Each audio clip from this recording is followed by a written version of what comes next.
Muy buenas noches y bienvenido a un nuevo programa de debate. Empezamos la semana obviamente hablando con uno de los temas que seguramente usted está más pendiente, que es el caso del tema de las obras públicas. Sobre todo porque, bueno, mucha construcción en este momento, cuesta avanzar en las calles de San Salvador, pero también hay esperanza de que las cosas mejoren. Hoy se inauguró el paso a desnivel que está en el Boulevard del Ejército con las 50 calles.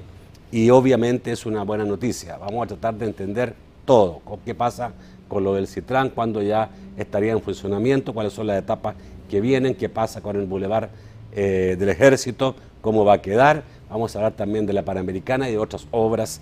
Y se queda tiempo un poco de política porque mi invitado da para eso también.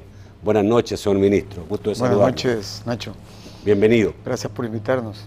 Buenas noches a la teleaudiencia. Bueno, hoy se inauguró el paso a desnivel. Sería bueno, tenemos imágenes por ahí de lo que fue esta inauguración. Creo que son 400 metros de largo el paso.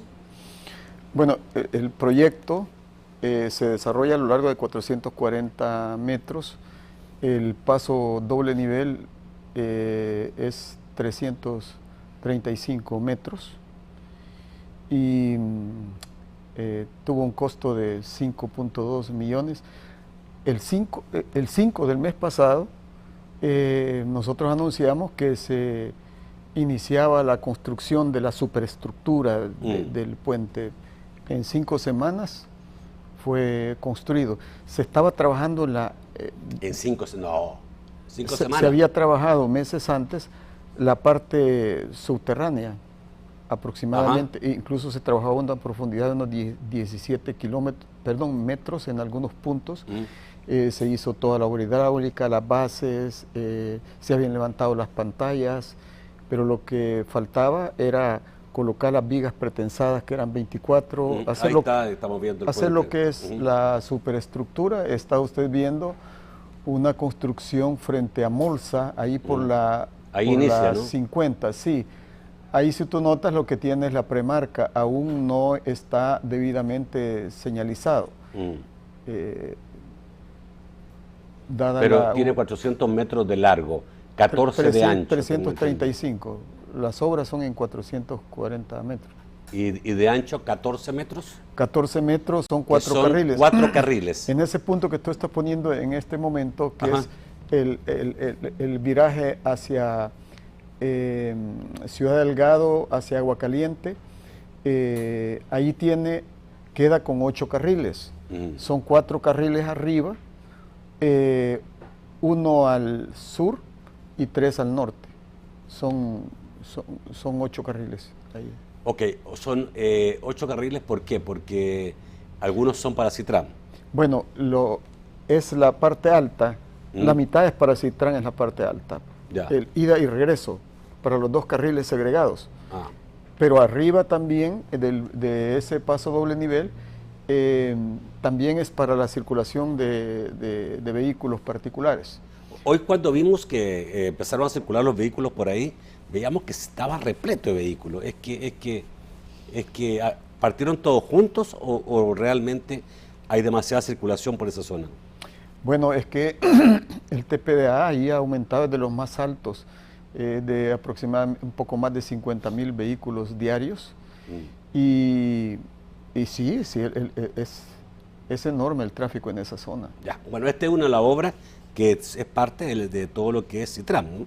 Bueno, desde el punto de vista de la infraestructura, es la construcción de un corredor metropolitano este-oeste, o sea, oriente-poniente, sin semáforos, que se va construyendo progresivamente, ¿verdad? Hemos venido desde el Poliedro, Los Chorros, la Monseñor Romero, la Panamericana, Santa Tecla, etcétera, y van a converger para que tú puedas realizar ese paso por San Salvador, ya no en hora y media, sino en mucho menor tiempo.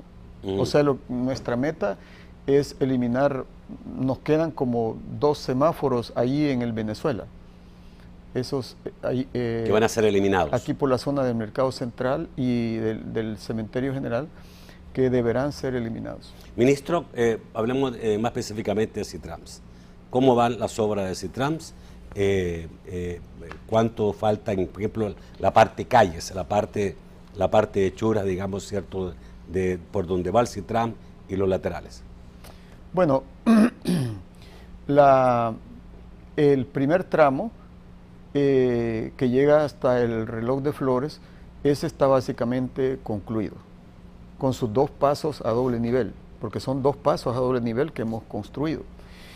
Y el tramo 2, la pista de rodadura de los carriles de Citrams está también básicamente terminado. Hay 2 lagunas, 2 pedazos que faltan, digamos, frente al Parque Centenario y frente al Parque Infantil. Lo que sí está pendiente y que la empresa ha pedido una prórroga es para terminar la construcción de las estaciones, de las paradas. Así que el proyecto está bastante avanzado. ¿Esto significa que cuándo empieza a funcionar Citrams? Bueno, la primera fase, que sería la fase de despegue, de arranque, en los últimos 10 días de este mes, ¿verdad? Pero será todavía un despegue parcial de San Martín pasando por Soyapango, porque de San Martín arrancan los buses Padrón pasando por Soyapango hasta el reloj de Flores. Ahora estamos hablando, digamos, en el caso de los buses articulados que irían desde Plaza Mundo hasta reloj de Flores inicialmente. Ciertamente, los buses Padrón vienen de San Martín, pero los buses articulados arrancan de allí de Soyapango. Desde Soyapango. Sí. Ese va a ser el primer tramo, que inicia con 2 meses de retraso, porque se había dicho que empezaba en marzo. Esto tuvo efectivamente un retraso. Y la línea completa desde San Martín hasta la zona del Liceo Salvadoreña, aquí por la 33, en las inmediaciones de Metro Sur, la empresa nos está planteando que eso podría estar listo el 30 de julio. Okay. O sea, el recorrido completo. El recorrido completo, sí. ¿Hasta llegar hasta dónde, perdón? Hasta llegar todo el recorrido, ya. Hasta las inmediaciones de Metro Sur, aquí por el Liceo Salvadoreño, la 33. Ajá. En julio de este año estaría completamente listo. Y o sea que la idea es que para las vacaciones de agosto esto esté ya habilitado completamente. ¿Los trabajos han ido avanzando en qué sentido? ¿Dentro de los tiempos o hoy, aparte de estos 2 meses de atraso, hay otro ejemplo? Se habla, por ejemplo, en el caso de la terminal, no está concluida y que todavía no lleva ni un 50%. Bueno, las paradas tampoco están. Ciertamente, del tramo 1, todas las paradas están. Todo, el tramo 1 está completo. La terminal no está. No, es esa parte, digamos, está dividido como en 3 módulos. El tramo 1 está completo, el tramo 2, toda la carpeta de rodadura está básicamente terminada, se está interviniendo aquí por los parques, las paradas, eso es lo que está pendiente allí. Y la terminal, ahí es la que ha sufrido el mayor atraso, que es ¿Por qué, ministro? Es una contratación diferente. Bueno, hay múltiples factores y el despacho ha solicitado a la gerencia legal del ministerio que intervenga, porque lo que sucede es que a diferencia de nosotros hemos administrado un poco menos de 800 contratos en el ministerio, pero este contrato tiene una característica, que tiene una gerencia aparte, ¿verdad? Entonces le hemos pedido a la gerencia legal del MOP que con la gerencia del Citrams nos hagan una evaluación de lo que ha pasado y tomar medidas.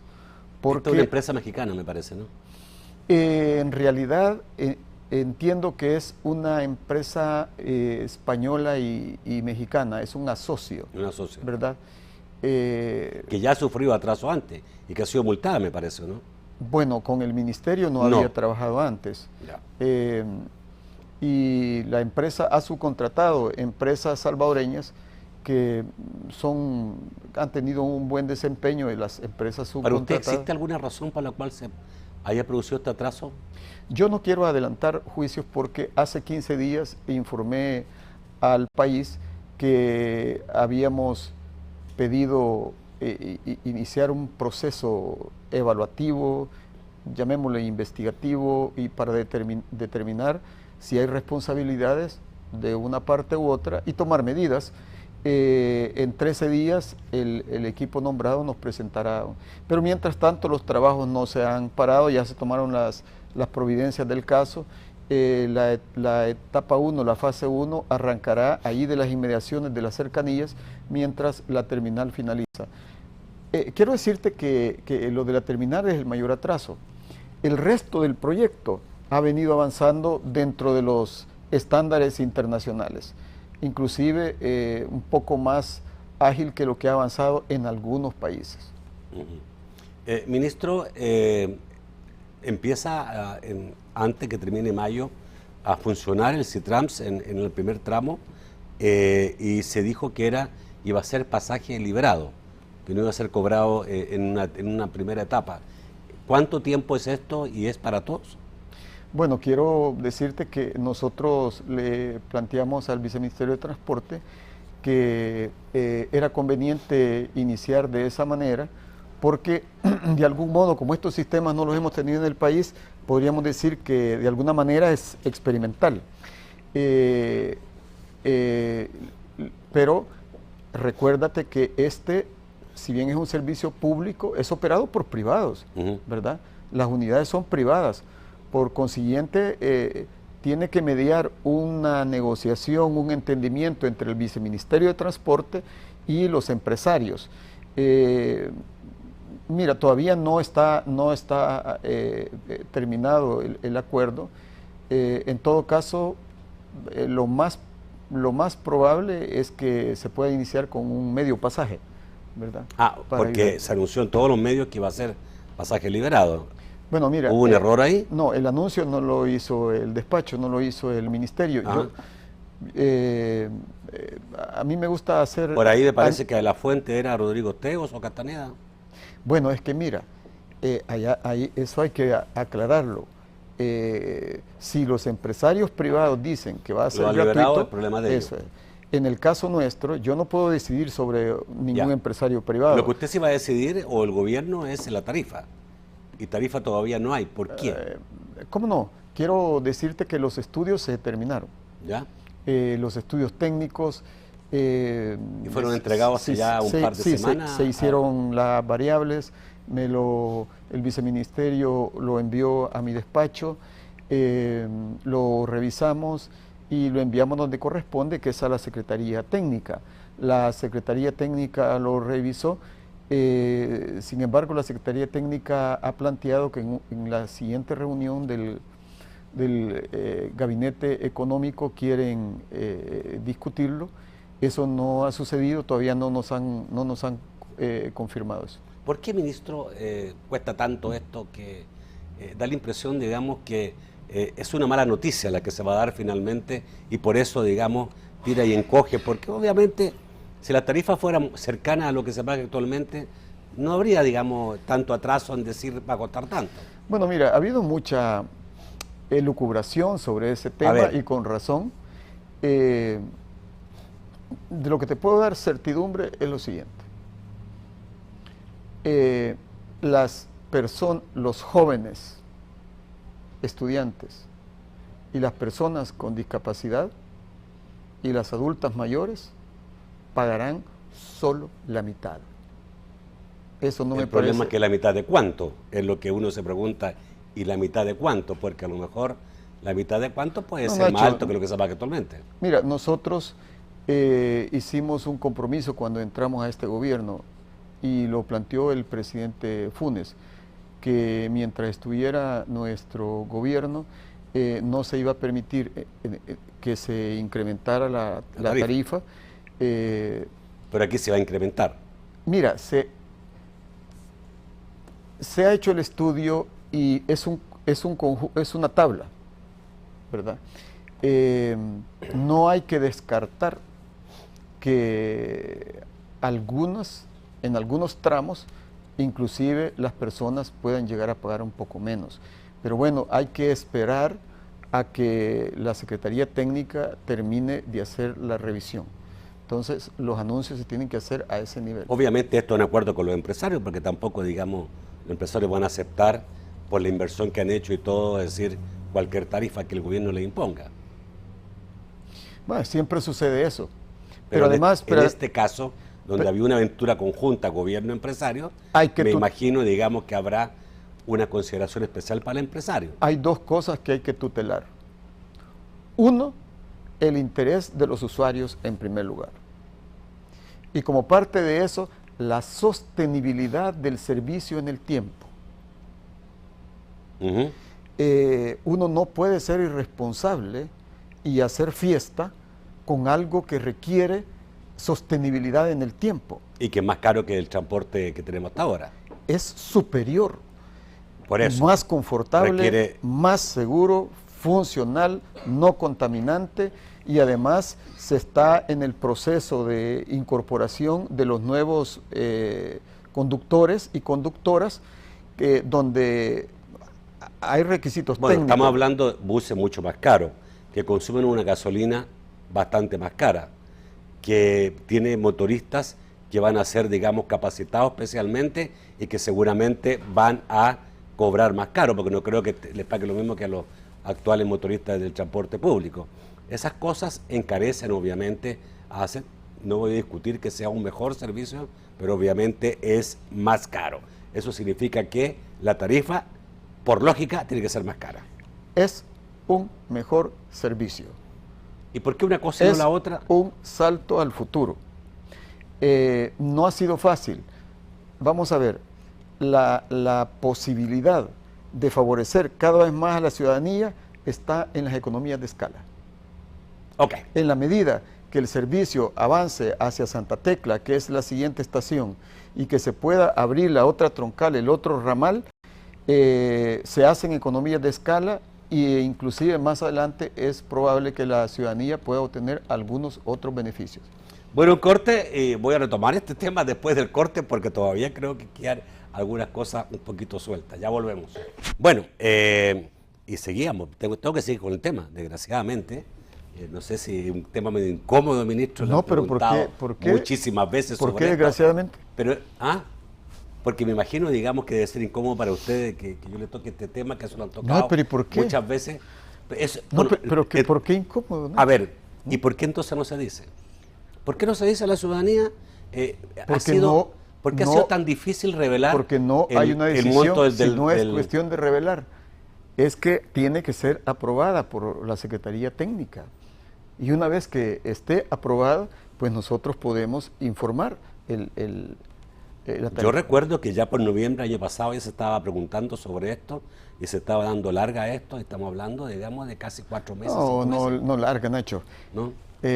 Lo que se dijo es, tiene que definirse dónde va a quedar patios y talleres, es decir, los aparcamientos de los autos, porque había varias alternativas.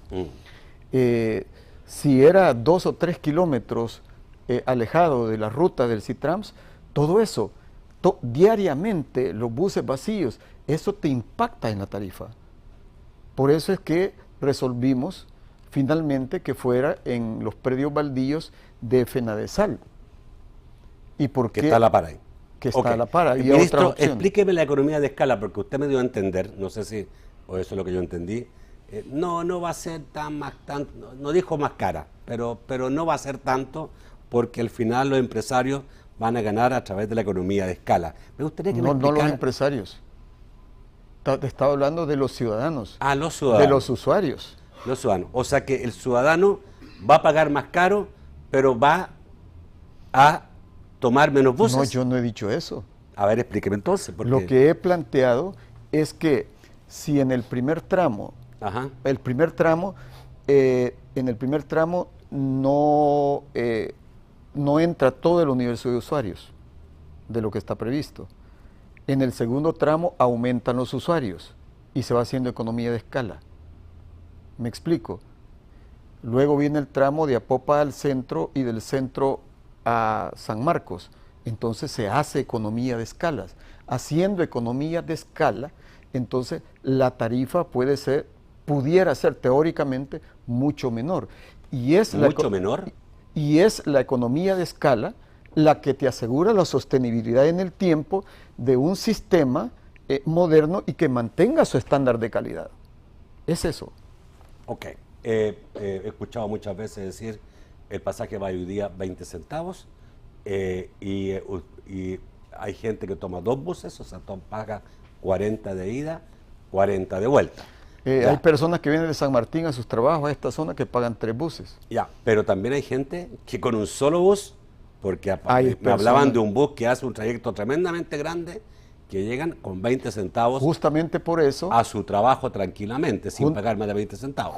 Justamente por eso, uno de los estudios técnicos que hicieron los consultores es el estudio de origen y destino de todos los usuarios. Entonces, todo eso está mapeado, con el estudio inclusive de los niveles de ingreso de las personas que viven en estas rutas. Ministro, usted decía, alguna gente pudiera salirle más barato, alguna. ¿Alguno otro puede salirle más caro? Vamos a ver, cuando tú te entregan las tablas, tú pides que te hagan modelos simulados, varias tablas. Una posibilidad es que aquellos que pagan más, que son los más sacrificados, puedan pagar menos, ¿verdad? Pueden pagar menos. Y repito, la gran ayuda a la familia es que vamos a arrancar ahí la primera fase de que los jóvenes, las personas adultas mayores y aquellos salvadoreños y salvadoreñas con discapacidad comenzarán a pagar solo la mitad. ¿Y aún así va a ser un negocio para los empresarios? Bueno, si de eso se trata, porque porque tiene que ser un negocio, obviamente. No solo ningún empresario va a ponerse ahí para perder, pero va a ser un negocio para ellos y vuelvo a lo mismo, con inversiones mucho mayores que las que hacen los actuales empresarios de buses, con una gasolina más cara, porque usan una gasolina más cara esos buses. No sé si es 30, 40% más cara que la gasolina que se usa. Lo que sí te aseguro que es menos contaminante, porque la que se usa... No, es otra cosa. Estoy hablando solo de costo, digamos, financiero. De costo financiero. A mayor costo financiero, la tarifa no puede ser la misma. Tiene que ser más alta. Bueno, pero repito, ¿se acepta eso, no? Las personas adultas mayores, las personas con discapacidad y los jóvenes estudiantes, la familia recibirá el apoyo de que no pagarán el pasaje que pagan. Usted me está diciendo que va a ser más caro, pero el impacto se va a aliviar. No he dicho por estos 3 sectores, subsidiando estos 3 sectores. No, es usted el que ha repetido varias veces que es más caro, que va a ser más caro. No va a ser más caro.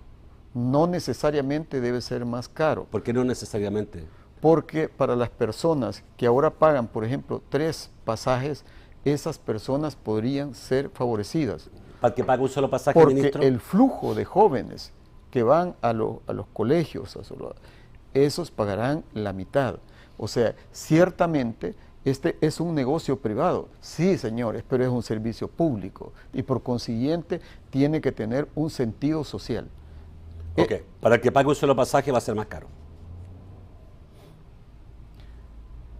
No necesariamente. Tampoco. Hay que estudiar. Bueno, yo creo que la noticia más esperada va a ser esta, porque vamos a comparar todo lo que se ha dicho con respecto a cuál va a ser al final la noticia de cuánto va a ser la tarifa. Sí, porque no has incorporado la variable de si esto va a ser subsidiado o no, Nacho. Que también es otra de las variables que está en estudio. O sea que aparte de que se subsidie a la tercera edad, a los estudiantes, ¿se va a subsidiar al empresario? Esas son las fórmulas que se tienen que decidir al más alto nivel del gobierno y que una vez que esté decidido con la mayor responsabilidad, nosotros informaremos a la ciudadanía. Porque yo había entendido que se iba a cambiar la fórmula. En vez de subsidiar al empresario, se iba a subsidiar directamente al usuario. Este es el paso hacia donde vamos. Pero por el momento no se va a aplicar eso, aparentemente. Usted me está diciendo que pueda darse la posibilidad que se subsidie al empresario también.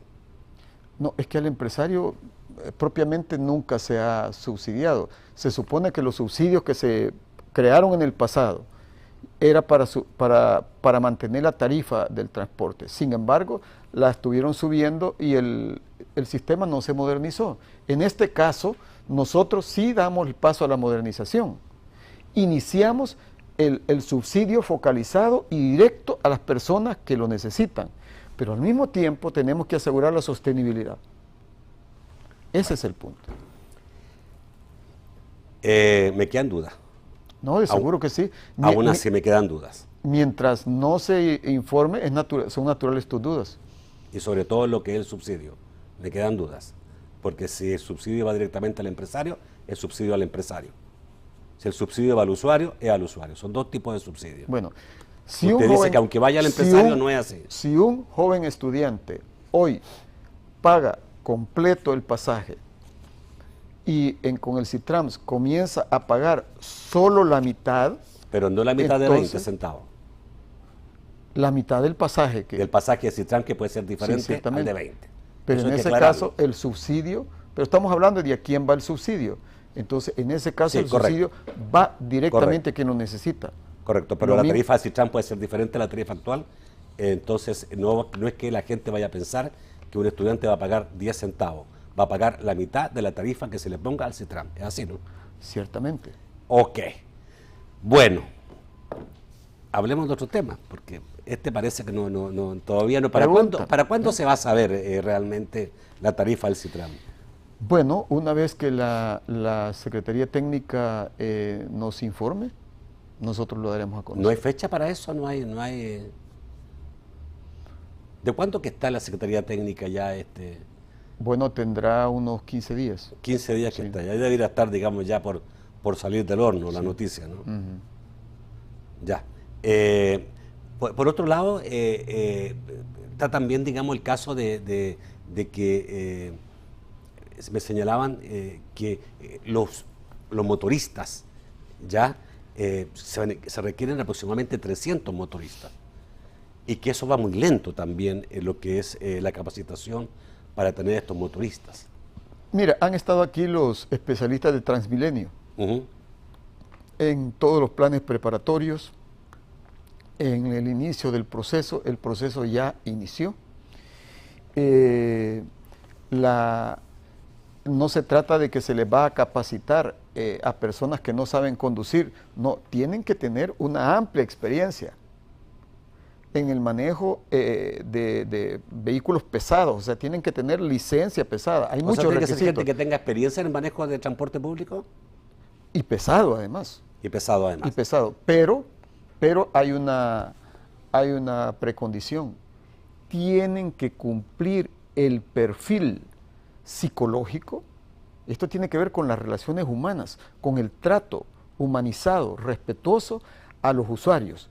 Ese es el tema central, porque personas que puedan tener licencia pesada acá y que manejan trailers y todo, puede haber una cantidad, pero si tienen se va a considerar su hoja de vida como ciertamente, conductor y sus antecedentes como conductor, porque si son personas que la policía los pilló drogados y que provocaron accidentes y después reincidieron. Alto número de multas. Todo eso es parte Este va a ser un motorista que va a trabajar 8 horas nada más. No como hoy día que le ponen 12 horas. Ciertamente, todo eso va a estar regulado porque tiene que ver con la seguridad de los usuarios. Ok. ¿Cómo va avanzando el proyecto ese? Y quiero decirte, inclusive... El programa de capacitación y contratación, porque ¿está siendo contratado ya? Sí, el proceso ya inició. Han llegado cerca de 450, Nacho. Para 300 cupos. El proceso es riguroso. En la primera etapa, que son 100. El proceso es riguroso. Lo que sucede es que también se va a contratar al resto de personal también con criterios previamente establecidos. En este caso, habrá en estos días un evento donde va a participar el Ministerio de Trabajo, ¿verdad? Y la gerencia del Citrams y los empresarios y los consultores para la contratación del resto de personal, porque todos tienen que ceñirse rigurosamente a los requisitos establecidos que tiene que ver con estándares internacionales. Aquí no nos estamos inventando la rueda. Ok. ¿Qué está pasando con los buses? Tengo entendido que hay solamente en el país 23 buses articulados hasta ahora y 14 padrones. Sí, hay 37 por todos. Por todos. Y se supone que son 190 para el primer tramo, se dice. Ciertamente no han... ¿Por qué no han llegado todos no el ha resto? embarcado... ¿Se hablaba de problemas con la compra de estos buses? No.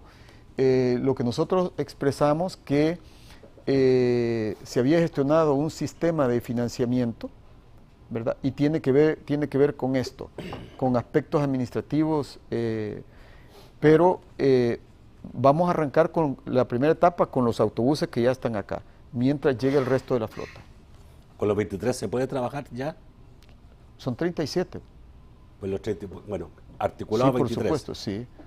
Pero recuérdate que los buses padrón son los que vienen desde San Martín. ¿No hay un atraso de parte de la fábrica en enviar el resto de los buses? ¿No hay un problema con los bancos, con el crédito, con todo eso? Bueno, problema no. Hay aspectos procedimentales. Que están en ¿verdad? este momento Sí, entrampando. Sí. ¿Por qué? Bueno, quiero decirte que esa parte no la estoy manejando yo directamente, pero es una cuestión de trámite, de tiempo. Ya. Vamos al corte. Volvemos rápidamente. Bueno, muchos temas que tocar con el señor ministro de Obras Públicas, Gerson Martínez. A ver, vamos a ver el caso de la Panamericana. Por ahí le escuché, digamos, que estaba pidiendo que se apurara eso. La Panamericana. Bueno, estamos hablando de cerca de 8 kilómetros, como de carriles de 3 de ida, 3 de regreso y otras obras complementarias. Este es un proyecto que en total tiene un costo de 17 millones de dólares. Bueno, el primer tramo, que era del CIFCO al Mesón de Goya, terminado. Del CIFCO hasta el empalme con los Chorros, terminado. Y al regreso, del empalme de los Chorros, de la Delicia, hasta el Trébol, terminado. Hay unos trabajos concluyéndose en el centro de la ciudad de Santa Tecla, pero esto ya va a estar también concluido. En la zona de la Ceiba de Guadalupe hacia el Canal 6, prácticamente se está entregando, solo queda aquí por Feria Rosa una pequeña parte, y en la Ceiba de Guadalupe también de eso, que se abre, sí. Frente a los centros comerciales. ¿Dónde está el nudo todavía? En la parte de la Santa Elena, de la salida de Santa Elena. Se está trabajando a toda máquina realmente, y nosotros esperamos que este próximo mes va a estar todo liberado. Ok. Con esto, ministro, ¿mejora el tráfico de San Salvador? Porque estamos viendo, por ejemplo, el caso de los Chorros, que se hizo una gran obra ahí, se remodeló todos los Chorros, pero en las mañanas el tráfico es tremendamente fuerte y sigue siendo de mucha tranca. Bueno, entonces uno se pregunta, se hizo eso obviamente, pero ya una vez hecho, el problema de tráfico continúa. Bueno, es que justamente yo he venido insistiendo, las proyecciones que nosotros tenemos nos dicen que el país tiene que acelerar el paso hacia su modernización, y para eso ya no solo hay que recarpetear las calles, hay que construir nuevas carreteras. Ajá. Pero no solo eso. Yo lo voy a decir muy claro, vamos a una etapa donde vamos a construir varios pasos a doble nivel. Eso va a ayudar, pero tampoco es la plena solución.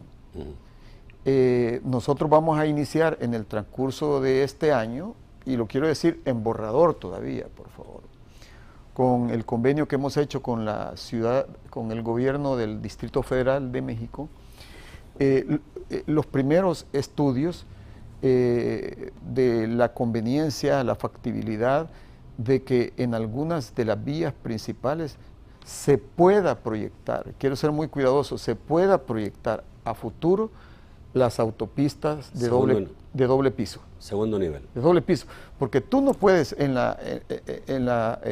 la solución? En la Alameda Manuel Enrique Araujo, porque ¿cuál es la otra solución? Un día conversando con un ingeniero, me decía, bueno, se necesitaría comprar derecho de vía 5 metros aquí, 6 metros allá, pero la vara vale oro y tú no le puedes quitar a las actividades sociales, económicas, eso. Países como los nuestros no pueden seguir creciendo horizontalmente. No es posible. Quiero decirte que en China, que es un continente, hay en varias regiones, metrópolis allí, que tienen ya disposiciones que no pueden crecer horizontalmente. O se van abajo o te vas Ministro, hacia arriba. Obviamente lo que usted diga, aunque lo diga en borrador, es lo que puede pasar a futuro en el país. Y obviamente uno se pregunta, ¿será las carreteras de segundo piso la solución para los próximos 30 años en el país? Porque hay otras soluciones, ¿no? Por ejemplo, bueno, irte bajo tierra, subterráneos. Exacto, por ejemplo. Sí, pero vamos a ver, Ciudad de México es una zona lacustre, tiene sus propias dificultades, pero aquí es mucho más sísmico, ¿verdad? Nunca más que Santiago de Chile, donde hay metros por todas partes y es mucho más sísmico. Sí, pero ellos están preocupados en Chile no, también. No, para nada, están construyendo más. Por la situación. Bueno, pero es eso, cada país tiene que hacer lo que puede.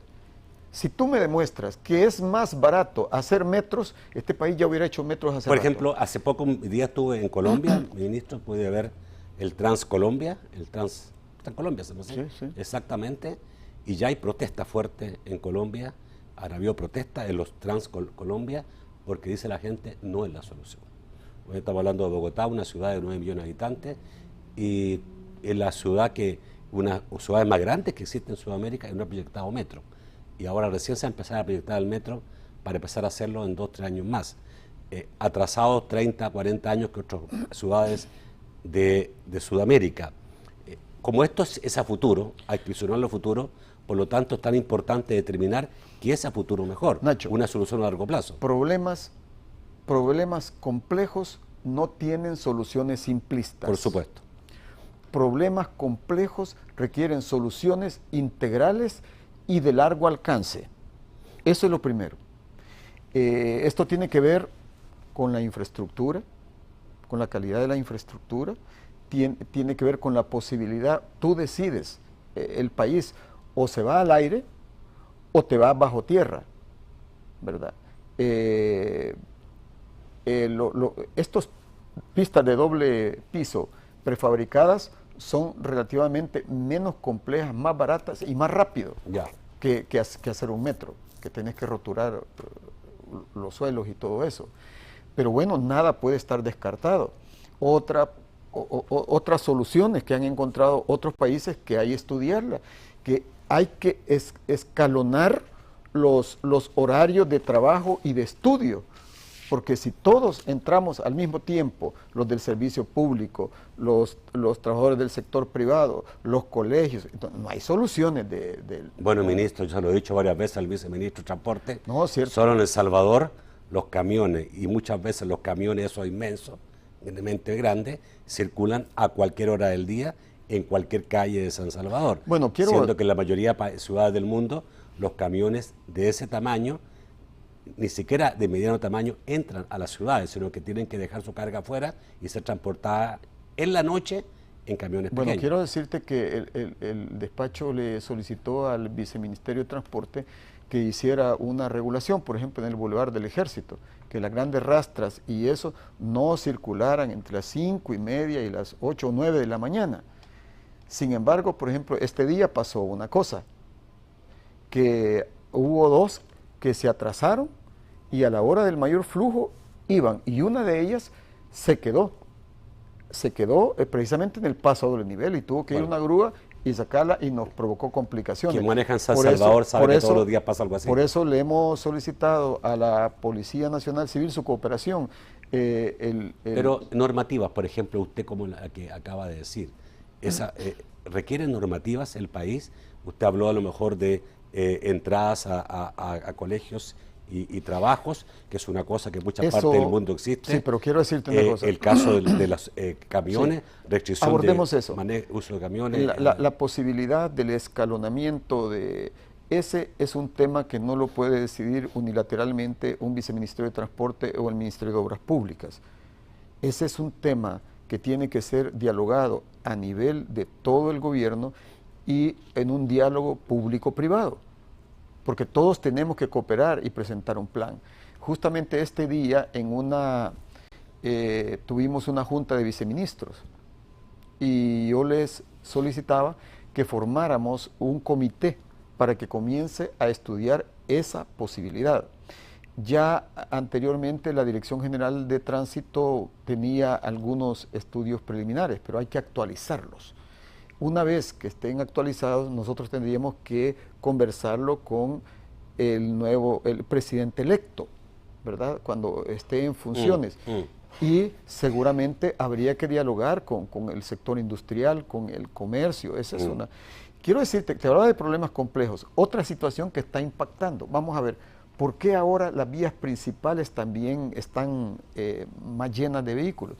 No solo es por la cantidad de vehículos que vienen al país, sino que si tú vas, por ejemplo, a Ciudad Merliot y a varios lugares, muchas colonias, por el tema de la seguridad, han cerrado todas algunas con permiso, otras sin permiso. ¿Está afectando eso? En algunos casos no, pero en otras sí, porque como es toda una ingeniería de tráfico, al cerrar indiscriminadamente, a veces algunas que son carreteras de desagüe que tú podías tomar, ya no las puedes tomar, entonces te obliga a irte, por ejemplo, solo a la Chiltepán, solo a la Jabalí, ¿me entiendes? A las vías principales. Eso habrá que reordenarlo. Entonces, por eso es importante que las colonias que tengan solicitud acudan a las autoridades correspondientes, y las autoridades correspondientes no solo son las municipalidades. Resulta que hay municipalidades que aparentemente han dado un permiso que no necesariamente es válido, porque tutelar todo lo que es la ingeniería de tráfico es de la Dirección General de Tránsito. Entonces, obviamente hay que atender al tema de seguridad, pero hay un derecho constitucional a la libre circulación. Entonces, esta sí está siendo afectada y tiene que reordenarse eso. Ok. No tengo tiempo, pero no podemos dejar de hablar del monumento a la reconciliación que se está en este momento, ya está, digamos, tengo entendido la idea, el proyecto de crearlo, y se están donando llaves. A ver, ministro. Bueno, esto es una suerte de deuda, digamos, moral, que nosotros queremos resolver. Cuando se iban a firmar los acuerdos de paz, en algún momento se planteó que los acuerdos no solo podían ser en aquella época militares, políticos, inclusive no solo económicos o sociales, que había que legarle a las futuras generaciones o a los años siguientes una memoria, a la cultura de paz y a la cultura de la reconciliación. La vida ha demostrado que eso sigue siendo una necesidad. Recuerda tú que El Salvador, desde el Estado colonial, fue una sociedad fracturada. Y aquí fue la cuna de la independencia de Centroamérica. Aquí fue el primer grito de la independencia, pero la sociedad estuvo fracturada entre los leales a la colonia y los leales a la patria naciente. Luego vinieron las guerras entre liberales y bueno, luego vinieron la lucha por la unión de la federación, que otra vez El Salvador es el epicentro. Morazán desde aquí salía a las luchas por la unión centroamericana, y eran guerras, y eran luchas, y deponían gobiernos, etcétera. Siguió la guerra entre liberales y conservadores. Luego, en el siglo XX, la Guerra Fría, que ahondó la grieta, ahondó la fractura. Se firmaron los acuerdos de paz, eso creo que fue positivo, pero el país siguió atrapado en la Guerra Fría. Todavía tú puedes observar telarañas, resabios ideologicistas. Sobre todo en elecciones. Ideologicistas de la Guerra Fría, no solo en elecciones, que progresivamente el país va superando y que tiene que terminar de superar. La reconciliación no significa avanzar a una sociedad idílica, candorosa. No, se trata de avanzar a reconocer todos los intereses legítimos que hay en la sociedad. Ok. ¿Dónde va a ser el monumento? Es en la intersección entre la Avenida Jerusalén y el Boulevard Monseñor Romero. Allí hay una quebrada que se llama allí hay una quebrada que se llama el Suncita. Entonces eso no existía, allí había un declive hacia un canal, Entonces nosotros hemos recuperado parte de esa quebrada, la hemos terraciado y esperamos poder tener posibilidades de más adelante embovedar esa parte y ampliar la plaza. O sea que es una primera etapa. Y quiero agradecer al canal a TCS y a sus canales el apoyo. Estamos en el apoyo a lograr que usted done campaña. llaves para construir ese gran Mira, ahí monumento. la idea es muy sencilla. La campaña se llama Regálanos tus llaves para la reconciliación. Usted puede darle a su niña sus llaves, que ella las lleve a cualquiera de las escuelas públicas del país o algunos colegios privados como los liceos Reverendo Juan Bueno, y ese niño se va a recordar, o esa niña, que él donó las llaves para esa plaza de la Hay reconciliación. muchos lugares donde se están en este momento haciendo llaves para ese monumento, Sí, las que obviamente iglesias, sería buenísimo, un monumento a la reconciliación, también la iglesia. Vamos al corto, volvemos rápidamente.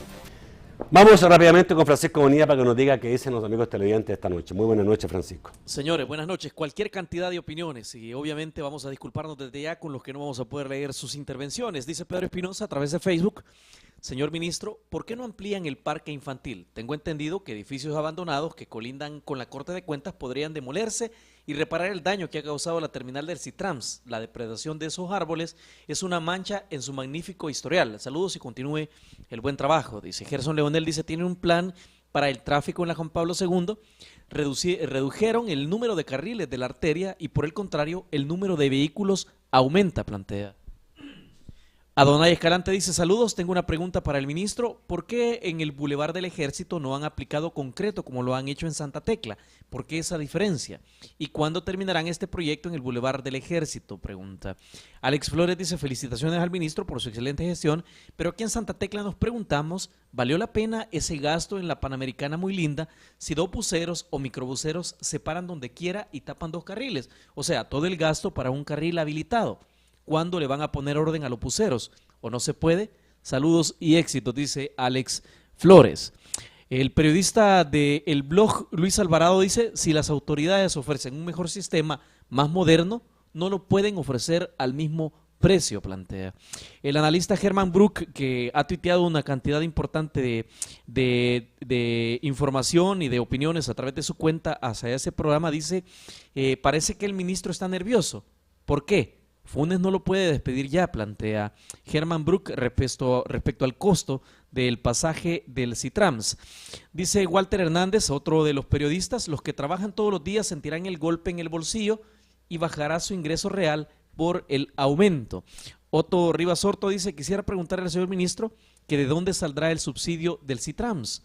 Guillermo Miranda dice, ¿por qué decidieron ponerle cemento a la Panamericana cuando la calle estaba buena y ni siquiera la están ampliando?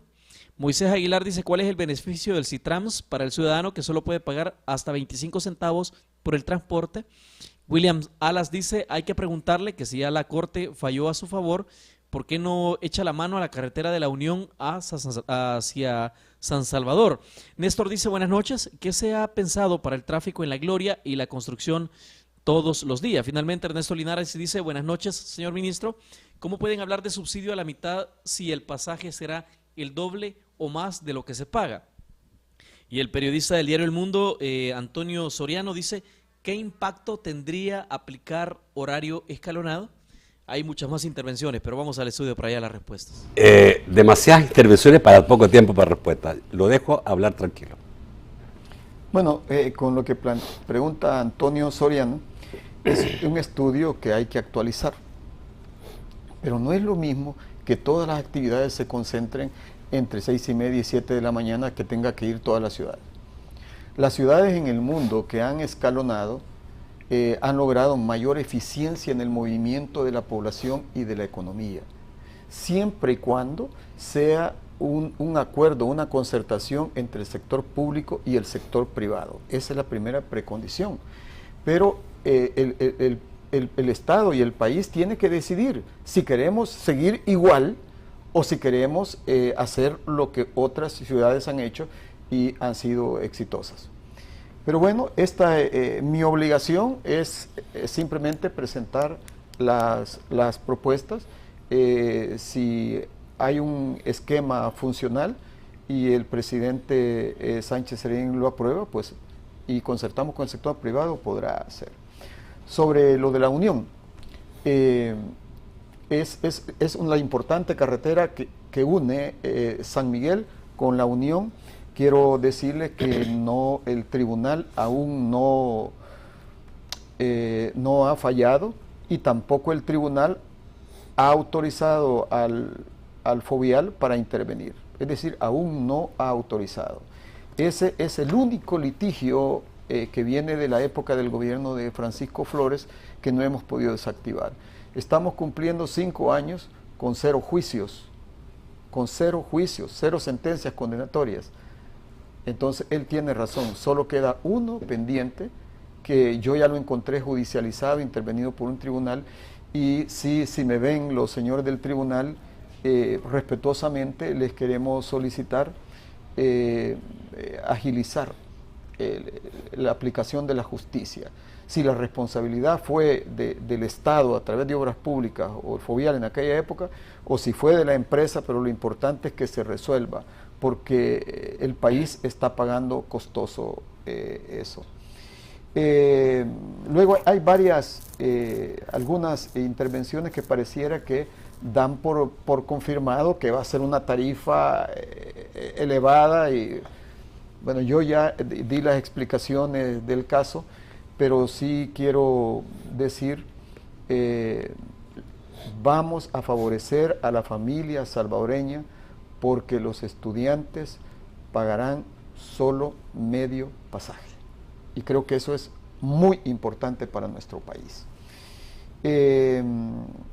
Sobre el ordenamiento de los conductores de transporte, bueno, allí sí se requiere mucho más eficacia de la Dirección General de Tránsito y el apoyo de la Policía Nacional Civil, aunque quiero decirle, yo quiero poner muy en alto, porque es justo, la cooperación del comisionado Flores Murillo y su equipo, que han trabajado con un alto espíritu de sacrificio, a pesar de que esa unidad es pequeña. A mi juicio ya es insuficiente para las demandas que tiene. Demasiado pequeña. Sí, todavía sí.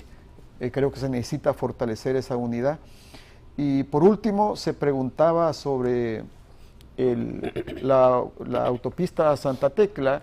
Todavía hay personas que, a pesar de que nosotros informamos que estudios de hace 7 años revelaban que habían suelos anegados, y que se encontró ahí cárcavas en esa zona, y que todo el mundo vio que tuvimos que sobrecavar hasta 1,5 metros para construir piedraplenes y después estabilizar los suelos con suelo cemento, y después colocar unas bases todavía hay personas que siguen insistiendo que no se requería. Hombre, mire, le digo, en el pasado, con ese mismo dinero, simplemente a usted le hubieran recarpeteado la calle.